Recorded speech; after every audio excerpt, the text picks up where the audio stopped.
1971 সালে জন্ম নেওয়া দুইটি রাষ্ট্র বাংলাদেশ এবং সংযুক্ত আরব আমিরাত ইতিহাসের একই বিন্দু থেকে যাত্রা শুরু করলেও আজ 55 বছর পর দুই দেশের ছবিটা সম্পূর্ণ ভিন্ন।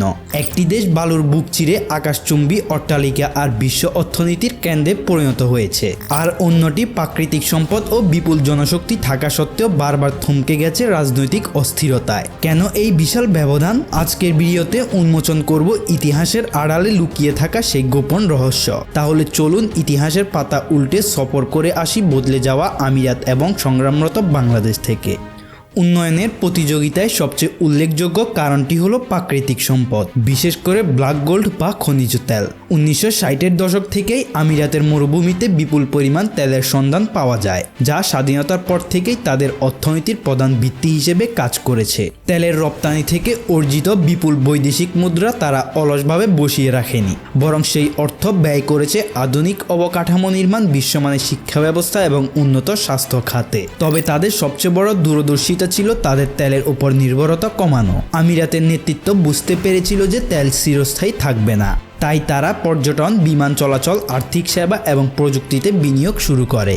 আজ দুবাই বা আবুধাবি শুধু তেলের জন্য পরিচিত নয়, বরং তারা একটি বহুমুখী অর্থনীতির সফল উদাহরণ। অন্যদিকে বাংলাদেশে তেলের মতো বিশাল খনিজ সম্পদ না থাকলেও আমাদের ছিল উর্বর পলিমাটি, প্রাকৃতিক গ্যাস, বিশাল মৎস্য সম্পদ এবং অসংখ্য নদ নদী। কিন্তু মূল পার্থক্য তৈরি হয়েছে এই সম্পদগুলোর সঠিক ব্যবস্থাপনা ও ব্যবহারে। স্বাধীনতার পরপরই প্রশাসনিক দুর্বলতা, প্রযুক্তিগত সীমাবদ্ধতা এবং চরম অর্থনৈতিক সংকটের কারণে এই সম্পদগুলোকে আমরা পুরোপুরি কাজে লাগাতে পারিনি। ফলে প্রাকৃতিক প্রাচুর্য থাকা সত্ত্বেও তা দ্রুত অর্থনৈতিক শক্তিতে রূপান্তর হতে পারেনি। জনসংখ্যা উন্নয়নের গতিতে গুরুত্বপূর্ণ ভূমিকা রেখেছে জনসংখ্যার কাঠামো।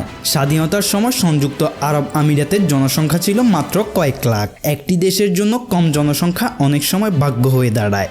অল্প জনসংখ্যার কারণে আমিরাত সরকার খুব সহজেই নাগরিকদের উচ্চমানের জীবনযাত্রা নিশ্চিত করতে পেরেছে। দ্রুত মাথাপিছু আয়ের বৃদ্ধি তাদের সমাজকে খুব অল্প সময়ে আধুনিক করে তোলে। বিপরীতে বাংলাদেশের প্রেক্ষাপট ছিল সম্পূর্ণ ভিন্ন। স্বাধীনতার সময় এ দেশে প্রায় 7 থেকে 8 কোটি মানুষের বসবাস ছিল। একটি যুদ্ধবিধ্বস্ত রাষ্ট্রের জন্য এই বিশাল জনগোষ্ঠীর অন্ন, বস্ত্র ও বাসস্থানের সংস্থান করা ছিল হিমালয় জয় করার মতো কঠিন।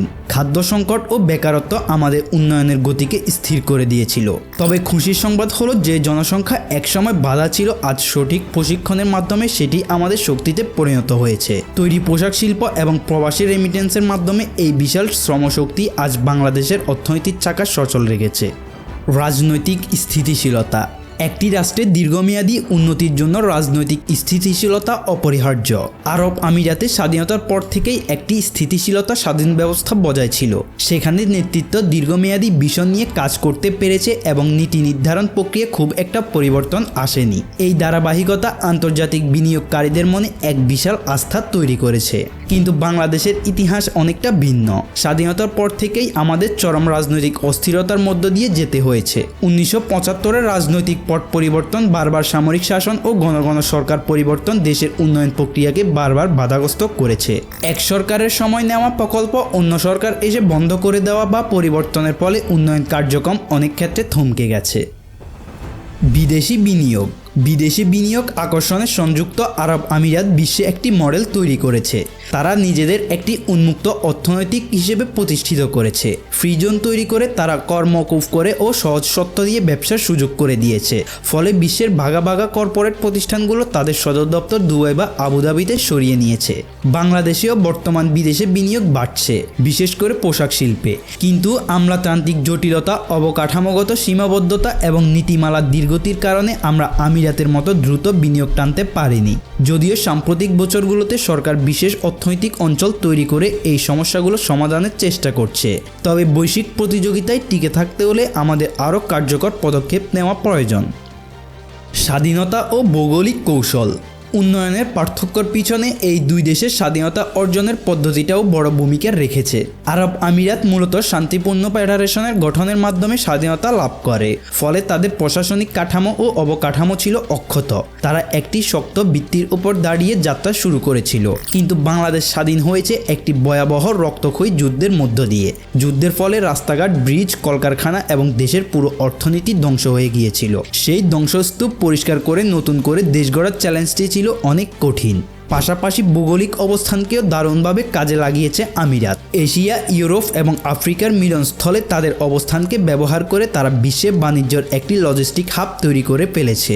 বাংলাদেশও দক্ষিণ ও দক্ষিণ পূর্ব এশিয়ার মাঝখানে একটি কৌশলগত অবস্থান রেখেছে। পদ্মা সেতু, মেট্রো রেল এবং সমুদ্র বন্দরের উন্নয়নের মাধ্যমে আমরাও সেই ভৌগোলিক সুবিধার সুফল পেতে পারি। পরিশেষে বলা যায়, সংযুক্ত আরব আমিরাত এই আকাশছোঁয়া সাফল্যের কোনো জাদুর ছোঁয়া আসেনি। প্রাকৃতিক সম্পদের সঠিক ব্যবহার, রাজনৈতিক স্থিতিশীলতা এবং আধুনিক নেতৃত্বেই এই মরুভূমিকে স্বর্গে পরিণত করেছে। অন্যদিকে বাংলাদেশ চরম প্রতিকূলতা এবং দারিদ্র্য জয় করে আজ বিশ্বের অন্যতম উদীয়মান অর্থনীতি হিসেবে আত্মপ্রকাশ করেছে। এই তুলনা আমাদের একটি সহজ শিক্ষা দেয়, শুধু সম্পদ থাকলেই হয় না, সেই সম্পদের সঠিক ব্যবহার, দক্ষ নেতৃত্ব এবং একটি দীর্ঘমেয়াদী পরিকল্পনায় নির্ধারণ করে একটি জাতির ভবিষ্যৎ। বাংলাদেশ আজ যে সম্ভাবনার দুয়ারে দাঁড়িয়ে আছে, সঠিক নেতৃত্ব আর রাজনৈতিক স্থিরতা পেলে হয়তো আগামী কয়েক দশকেও আমরাও এই ইতিহাস সৃষ্টি করব।